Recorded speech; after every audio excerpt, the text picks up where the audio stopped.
യുദ്ധമറിയാമല്ലോ. രണ്ട് രാജ്യങ്ങളോ രാജ്യങ്ങളിലെ കൂട്ടായ്മകളോ അല്ലെങ്കിൽ ഒരേ രാജ്യത്തിനുള്ളിലെ രണ്ട് വിഭാഗങ്ങൾ തമ്മിലോ ആയുധങ്ങൾ ഉപയോഗിച്ച് നടത്തുന്ന സംഘർഷത്തെയാണ് യുദ്ധം എന്ന് പറയുന്നത്. യുദ്ധവുമായി ബന്ധപ്പെട്ട നിരവധി വാക്കുകളുണ്ട്. അത്തരത്തിൽ യുദ്ധപദാവലിയിൽ ഉപയോഗിക്കുന്ന ഒരു വാക്കാണ് ബ്ലിറ്റ്സ്ക്രിഗ്. യുദ്ധമേഖലയിലെ ഒരു നീക്കമാണിത്. നമ്മൾ നമ്മുടെ ഭാഷയിൽ മിന്നൽ ആക്രമണം എന്ന് ഇതിനെ പറയും. പിന്മാറ്റം എന്ന പ്രതീതി സൃഷ്ടിച്ചുകൊണ്ട് അപ്രതീക്ഷിതമായി ആഞ്ഞടിക്കുക, അതാണ് ഈ രീതിയുടെ പ്രത്യേകത. സ്ഫോടക വസ്തുക്കളുടെ പെരുമഴ സൃഷ്ടിച്ചുകൊണ്ട് യുദ്ധവിജയമുറപ്പിക്കുക. ധനമന്ത്രി കെ.എൻ. ബാലഗോപാലിൻ്റെ ഈ ഒരു ചിരി ഒരു ബ്ലിറ്റ്സ്ക്രിഗിനായി പതിയിരിക്കുന്ന പോരാളിയുടെ തന്ത്രമാണെന്ന് പ്രതിപക്ഷവും മാധ്യമങ്ങളും മനസ്സിലാക്കിയിരുന്നില്ല.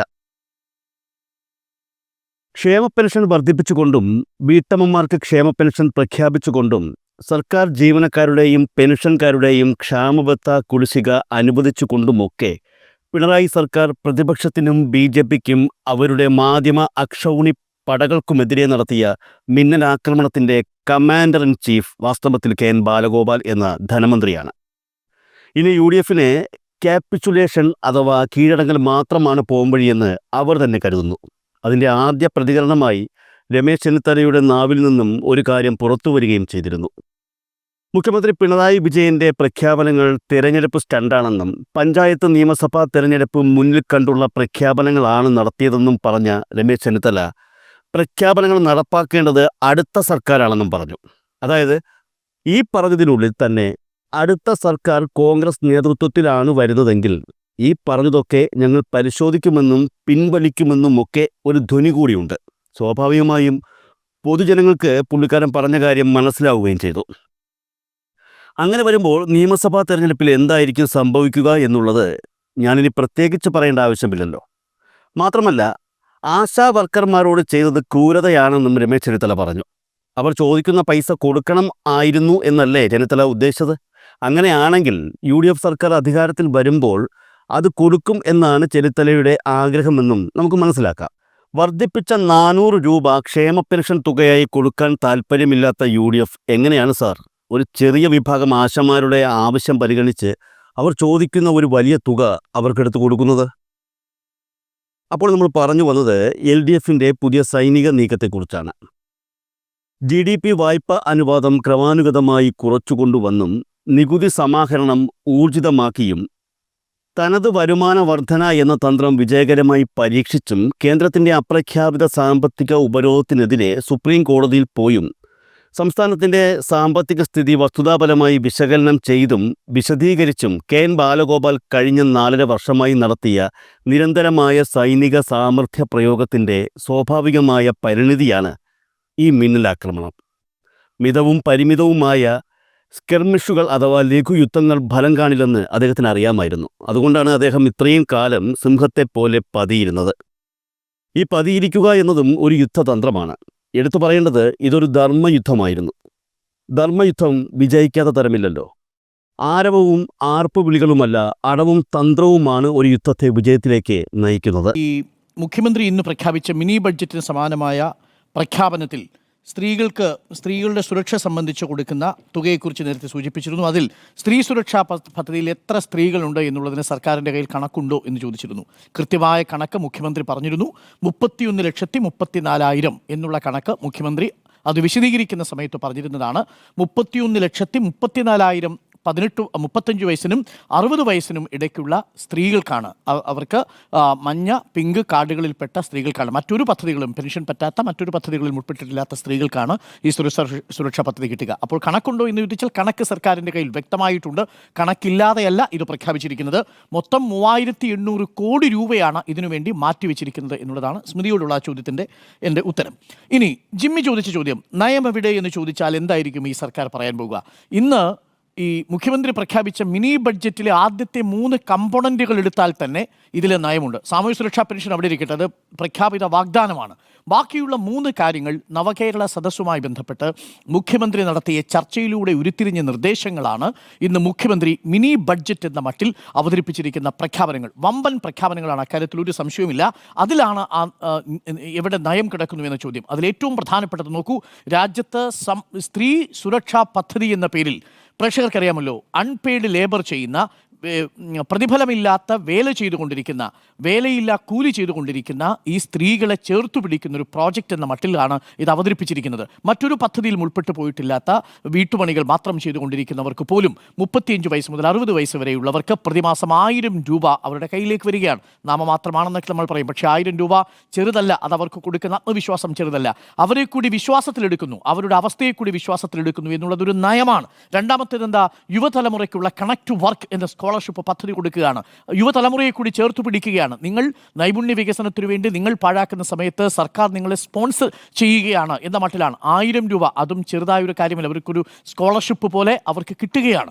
മൂന്നാമത്തെ പ്രധാനപ്പെട്ടത് എന്താ, നമ്മുടെ കുടുംബശ്രീ യൂണിറ്റുകൾക്കുള്ള പ്രവർത്തന ഗ്രാൻഡായിട്ട് അനുവദിച്ചിരിക്കുന്ന 1000 രൂപ ഓരോ യൂണിറ്റിനും കിട്ടാൻ പോവുകയാണ്. 23 കോടി രൂപ ചെലവ് വരും. കണക്ട് വർക്കിന് 600 കോടി രൂപ ചെലവ് വരും. ഇതൊക്കെ നമ്മുടെ സംസ്ഥാന സർക്കാരിൻ്റെ നയമാണ്. ഞാൻ പറഞ്ഞത്, പ്രകടന പത്രികയിൽ പറയാതെ ഈ സംസ്ഥാന സർക്കാർ ഇക്കുറി കണ്ടെത്തിയിരിക്കുന്ന പ്രധാനപ്പെട്ട കാര്യങ്ങളാണ് ഈ 3 പ്രധാനപ്പെട്ട ആശയങ്ങളും. ഇതിന് എവിടെ നിന്ന് പണം കണ്ടെത്തുമെന്നുള്ളതാണ് പ്രശ്നം. ഈ നയമായിട്ട് നിൽക്കില്ല. നയം നടപ്പിൽ വരുത്തണമെങ്കിൽ അതിന് സാമ്പത്തികമായ ഉറവിടങ്ങൾ വേണം. അപ്പോൾ ചോദ്യം വരും, സംസ്ഥാന സർക്കാരിന് അതിന് കഴിവില്ലെങ്കിൽ ഇത് പ്രഖ്യാപിക്കണോ? സംസ്ഥാന സർക്കാരിന് കഴിവുണ്ടെന്ന് തെളിയിച്ചതുകൊണ്ടാണ് തനത് നികുതി വരുമാനത്തിൽ വലിയ വർധനവ് കഴിഞ്ഞ വർഷങ്ങളിൽ രേഖപ്പെടുത്തിയിരിക്കുന്നത്. CAG പോലും പറഞ്ഞിരിക്കുന്നതാണ്, തനത് നികുതി വരുമാനത്തിൽ വർധനവ് രേഖപ്പെടുത്തിയ സംസ്ഥാനങ്ങളിൽ വളരെ പ്രധാനപ്പെട്ടതാണ് കേരളം. നോക്കൂ, കടമെടുപ്പിൻ്റെ കാര്യത്തിലാണെങ്കിലും ശരി, അതിൻ്റെ തുക കുറച്ചു കൊണ്ടുവന്ന 5 സംസ്ഥാനങ്ങളിൽ കേരളമുണ്ട് എന്നുള്ളതാണ്. നമ്മളുടെ സാമ്പത്തികമായിട്ടുള്ള പ്രകടനം കഴിഞ്ഞ 5 വർഷം മോശമായിരുന്നില്ല. എന്നാൽ പ്രിയപ്പെട്ട പ്രേക്ഷകർ ഇത് ശ്രദ്ധിച്ചു കേൾക്കണം, ഇത് യഥാർത്ഥത്തിൽ CPIയോ CPMോ തമ്മിലുള്ളൊരു തർക്കത്തിൻ്റെ വിഷയമല്ല. ഈ വിഷയത്തിൽ CPIക്കാണോ അന്തിമ വിജയം എന്ന് ചോദിച്ചാൽ സാങ്കേതികമായി നമുക്ക് പറയാം ബിനോയ് വിശ്വത്തിൻ്റെതാണ് ചിരി, CPIയുടേതാണ് വിജയം എന്ന് പറയാം. പക്ഷേ യഥാർത്ഥത്തിൽ ഇതിൽ സംഭവിച്ചിരിക്കുന്നൊരു പരാജയമുണ്ട്. ഇത് കേവലം CPI-CPM തർക്കം എന്ന മട്ടിൽ ഒരു കൂട്ടുത്തരവാദിത്വത്തിൻ്റെ സാങ്കേതികത്വത്തിലേക്ക് അതിനെ വഴിതിരിച്ചു വിട്ടപ്പോൾ യഥാർത്ഥത്തിൽ കേരളം ചർച്ച ചെയ്യാതെ പോയൊരു വളരെ പ്രധാനപ്പെട്ട കാര്യമുണ്ട്. കേന്ദ്ര സർക്കാർ എങ്ങനെയാണ് കേന്ദ്രാവിഷ്കൃത പദ്ധതികളിലൂടെ നമ്മളെ ഞെരുക്കുന്നത്? ഈ നയങ്ങൾ നടപ്പിൽ വരുത്താൻ ആവശ്യമായ സാമ്പത്തിക സ്രോതസ് കിട്ടുന്നത് എങ്ങനെയാണ്? നമുക്കെല്ലാവർക്കും അറിയാം, സംസ്ഥാനത്തിനത് കിട്ടാനുള്ള 2 വഴികളേ ഉള്ളൂ. ഒന്ന്, തനത് നികുതി വരുമാനം ഉയർത്തുക, അതല്ലെങ്കിൽ യൂണിയൻ ട്രാൻസ്ഫർ വഴി കേന്ദ്രം സംസ്ഥാനങ്ങൾക്ക് ധനവിതരണം നടത്തുന്നത് സുഗമമാക്കുക, അത് നീതിയുക്തമാക്കുക എന്നുള്ളതാണ്. അപ്പോൾ യൂണിയൻ ട്രാൻസ്ഫർ വഴി നമുക്ക് ലഭിക്കേണ്ട തുക, തനത് നികുതി വരുമാനത്തിൻ്റെ കാര്യത്തിൽ മെച്ചപ്പെട്ട നിലയിലാണ് കേരളം, മെച്ചപ്പെടുത്തിയിട്ടുണ്ട് കേരളം, അത് വസ്തുതയാണ്. രണ്ടാമത്തത് യൂണിയൻ ട്രാൻസ്ഫറിൻ്റെ കാര്യത്തിലാണ്. യൂണിയൻ ട്രാൻസ്ഫർ എങ്ങനെയാണ് നമുക്ക് ലഭിക്കുന്നത്? യൂണിയൻ ട്രാൻസ്ഫർ നമുക്ക് ലഭിക്കുന്നത് പ്രധാനമായും ഗ്രാൻസ് ഇൻ എയ്ഡുകളായിട്ടും കേന്ദ്രാവിഷ്കൃത പദ്ധതികളായിട്ടുമാണ്. CCS. എന്താണ് ഗ്രാൻസ് ഇൻ എയ്ഡിൻ്റെ അവസ്ഥ? ഗ്രാൻസ് ഇൻ എയ്ഡ് കൊടുക്കുന്നതിന് അന്തിമ തീരുമാനമെടുക്കുന്നതാരാ? Finance commission. 10ാം ഫിനാൻസ് കമ്മീഷനിൽ 3.8% ഇപ്പോൾ അത് 1.9% കുറച്ചു. അതായത് 22,000 കോടി തരേണ്ടിയിരുന്ന കേന്ദ്രം, ഞാൻ കണക്ക് പറയുകയാണ്, 11,000 കോടി മാത്രമേ തരാൻ ഇപ്പോൾ ബാധ്യതയുള്ളൂ സംസ്ഥാനത്തിന്. കാര്യം ഫിനാൻസ് കമ്മീഷന്റെ മാനദണ്ഡങ്ങളിൽ കേരളം മെച്ചപ്പെട്ട പ്രകടനം കാഴ്ചവെച്ചിരിക്കുന്നു എന്നതിൻ്റെ പേരിൽ നമുക്ക് ശിക്ഷ വിധിച്ചു. അതിൻ്റെ ഭാഗമായി നേരെ പകുതി വെട്ടിക്കുറച്ചു. അപ്പോൾ ഗ്രാൻസ് ഇൻ എയ്ഡിൻ്റെ കാര്യത്തിൽ കേരളത്തിന് കേന്ദ്രത്തിൽ നിന്ന് കിട്ടുന്നില്ല. ഇനി കിട്ടേണ്ടത് എന്താണ്? ഇനി കിട്ടേണ്ടതാണ് കേന്ദ്രാവിഷ്കൃത പദ്ധതി. ഈ SSA ഒരു കേന്ദ്രാവിഷ്കൃത പദ്ധതിയാണ്. ഈ SSA പോലെയുള്ള കേന്ദ്രാവിഷ്കൃത പദ്ധതികളുടെ കാര്യത്തിൽ ഞാൻ പറയും ഇരട്ട വിവേചനം നേരിടുന്നുണ്ട് കേരളം. അതാണ് യഥാർത്ഥത്തിൽ CPI മനസ്സിലാക്കേണ്ടിയിരുന്നതും. ഈ വിഷയത്തിൽ CPIക്കുള്ള ആത്മാർത്ഥത യഥാർത്ഥത്തിൽ ഈ വിഷയം ചർച്ച ചെയ്തുകൊണ്ട് മുന്നോട്ട് പോവുകയാണ്. ഇപ്പോൾ എന്താ, ഞങ്ങളെ അറിയിച്ചില്ല. ശരിയാണ്, ഒരു മന്ത്രിസഭയിൽ ഒരു കൂട്ടുത്തരവാദിത്വമുള്ള CPI മന്ത്രിമാരെ അതറിയിക്കേണ്ടിയിരുന്നതിൻ്റെ പ്രതിഷേധം അറിയിക്കുന്നതിന് പകരം CPIയെ മുൾമുനയിൽ നിർത്തി ഒരു നിയമപരമായ സാധുതയുമില്ലാത്തൊരു സബ് കമ്മിറ്റി വെച്ചിരിക്കുക. ഒരു നിയമപരമായ സാധുതയും ആ സബ് കമ്മിറ്റിക്കില്ല. ഞാനത് വിശദീകരിക്കാം അവസാന ഭാഗത്ത്. അപ്പോൾ CPI യഥാർത്ഥത്തിൽ ചെയ്യേണ്ടിയിരുന്നത് ഇതിൻ്റെ രാഷ്ട്രീയം ജനങ്ങൾക്ക് ബോധ്യപ്പെടുത്തുന്ന തരത്തിൽ കമ്മ്യൂണിക്കേറ്റ് ചെയ്യണമായിരുന്നു. ഇപ്പോൾ എന്താ പ്രശ്നം? CPIക്ക് ഇടതുമുന്നണിയുടെ കൂട്ടുത്തരവാദിത്വം കുറഞ്ഞുപോയി. അതല്ല ഇവിടുത്തെ വിഷയം. നയപരമായ കാര്യങ്ങൾ ഇടതുമുന്നണിക്ക് നടപ്പിലാക്കണമെങ്കിൽ പെൻഷൻ 2000 വർദ്ധിപ്പിച്ചത് ജനങ്ങൾക്ക് സന്തോഷകരമായ കാര്യമാണെങ്കിൽ ഇതിനുള്ള പണം കണ്ടെത്തേണ്ട വഴിയിലൊന്നാണ് കേന്ദ്രാവിഷ്കൃത പദ്ധതിക്ക് നമുക്ക് അർഹമായ വിഹിതം കിട്ടുക എന്നുള്ളത്. ഞാൻ പറഞ്ഞു, ഈ ഗ്രാൻസ് ഇൻ എയ്ഡിൻ്റെ കാര്യത്തിൽ പകുതി ഫിനാൻസ് കമ്മീഷന്റെ മാനദണ്ഡ പ്രകാരം വെട്ടിക്കുറച്ചു. കേന്ദ്രാവിഷ്കൃത പദ്ധതികളുടെ കാര്യത്തിലോ ഞെട്ടിക്കുന്ന കണക്കുകൾ നമ്മുടെ മുന്നിലുണ്ട്. ജിമ്മി, 22% ഇന്നിപ്പോൾ ഈ സർക്കാർ കൊടുക്കേണ്ട കേന്ദ്രത്തിന്റെ യൂണിയൻ ട്രാൻസ്ഫർ വഴി കൊടുക്കേണ്ടതിന് 22% എങ്ങനെയാണെന്നറിയാമോ? കേന്ദ്രാവിഷ്കൃത പദ്ധതികളായിട്ടാണ്. അങ്ങനെ കേന്ദ്രാവിഷ്കൃത പദ്ധതികളായിട്ട് കൊടുത്താൽ എന്താ കുഴപ്പമെന്നറിയാമോ? അത് കേന്ദ്രത്തിന്റെ വിവേചനത്തിന്റെ അടിസ്ഥാനത്തിലാണ്. അതാണ് ഭരണഘടനയുടെ 182 പറയുന്നത്. അതുപ്രകാരം നിങ്ങൾ കോടതി പോയി നിൽക്കൂല. അതുകൊണ്ടാണ് പഞ്ചാബിന് ഒപ്പിടാൻ ഞങ്ങൾ തയ്യാറല്ല, അല്ലെങ്കിൽ ഒപ്പിട്ടതിന് ശേഷം ഞങ്ങൾ പിന്മാറുന്നു എന്ന് അറിയിച്ചിട്ടും 2024 തിരിച്ചു പോകേണ്ടി വന്നത്. 500 കോടിയാ പഞ്ചാബിന് SSKയുടെ അന്ന് സർവശിക്ഷാ അഭിയാന്റെ ഭാഗമായിട്ട് പഞ്ചാബിന് കൊടുക്കാതിരുന്നത്. അങ്ങനെ പഞ്ചാബിലെ ആം ആദ്മി പാർട്ടി എന്തുകൊണ്ടാണ് ഒപ്പുവെക്കാതിരുന്നത്? കേന്ദ്രാവിഷ്കൃത പദ്ധതിയായ SSKയുടെ പണം അവർ തടഞ്ഞു വയ്ക്കുമെന്ന് സ്വപ്നത്തിൽ കരുതിയില്ല ആം ആദ്മി പാർട്ടി. അവർ പറഞ്ഞു, ഇതെന്തിനാ PMC പദ്ധതി? ഞങ്ങളുടെ നാട്ടിലുണ്ടല്ലോ സ്കൂൾ ഓഫ് ഹാപ്പിനെസ്, ഞങ്ങളുടെ നാട്ടിലുണ്ടല്ലോ സ്കൂൾ ഓഫ് എമിനൻസ്, എന്തിനാണ് ഈ പ്രൈം മിനിസ്റ്റർ ശ്രീ? അതുകൊണ്ട് ഞങ്ങൾ ഇതിൽ നിന്ന് പിന്മാറുന്നു. അങ്ങനെ പഞ്ചാബിൽ സർക്കാർ കൊണ്ടുവന്ന PMC പദ്ധതിയിൽ നിന്ന് 2023 പിന്മാറുന്നു. ഒരു വർഷം കഴിയുമ്പോഴേക്ക് 500 കോടി രൂപ സർവശിക്ഷാ അഭിയാനായിട്ട് കിട്ടേണ്ട പണം കിട്ടുന്നില്ല. പലതരം കത്തിടപാടുകൾ നടത്തുന്നു. ധർമ്മേന്ദ്ര പ്രധാൻ കൃത്യമായി പറയുന്നു, PMCയിൽ ഒപ്പുവെക്കൂ, ഞങ്ങൾ പൈസ റിലീസ് ചെയ്യാം എന്ന മട്ടിലേക്ക് കാര്യങ്ങൾ എത്തുന്നു.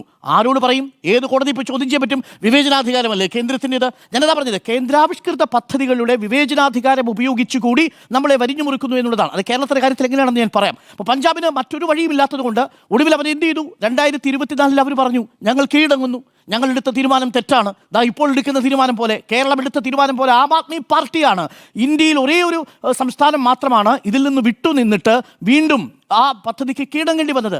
കാരണം ഈ വിവേചനാധികാരം ഉള്ളിടത്തോളം കാലം സർവശിക്ഷാ അഭിയാന്റെ ഫണ്ട് കൊടുക്കാൻ ഒരു ബാധ്യതയും ഇല്ല എന്നുള്ളതാണ്. ഫണ്ട് കൊടുത്തില്ലെങ്കിലോ പാർശ്വവൽക്കരിക്കപ്പെട്ട കുട്ടികളുടെ വിദ്യാഭ്യാസം, അവരെ പഠിപ്പിക്കുന്ന അധ്യാപകരുടെ വിദ്യാഭ്യാസ ശമ്പളം, ഇതെല്ലാം കുഴഞ്ഞു മറിഞ്ഞു പോകുന്ന അവസ്ഥയാണ്. കേരളത്തിൽ ഇത് ബാധിക്കാൻ പോകുന്നത് 41,80,000 പാവപ്പെട്ട വിദ്യാർത്ഥികളെയും ഭിന്നശേഷിക്കാരായ വിദ്യാർത്ഥികളെയുമാണ്. പെൺകുട്ടികളടക്കം 47 ലക്ഷം പേരെ. അത് വേണമോ എന്നുള്ളതാണ് ചോദ്യം. CPIയോട് എനിക്കുള്ള ചോദ്യം ഇതാണ്, ഇതല്ലേ യഥാർത്ഥത്തിലുള്ള രാഷ്ട്രീയ വിഷയം?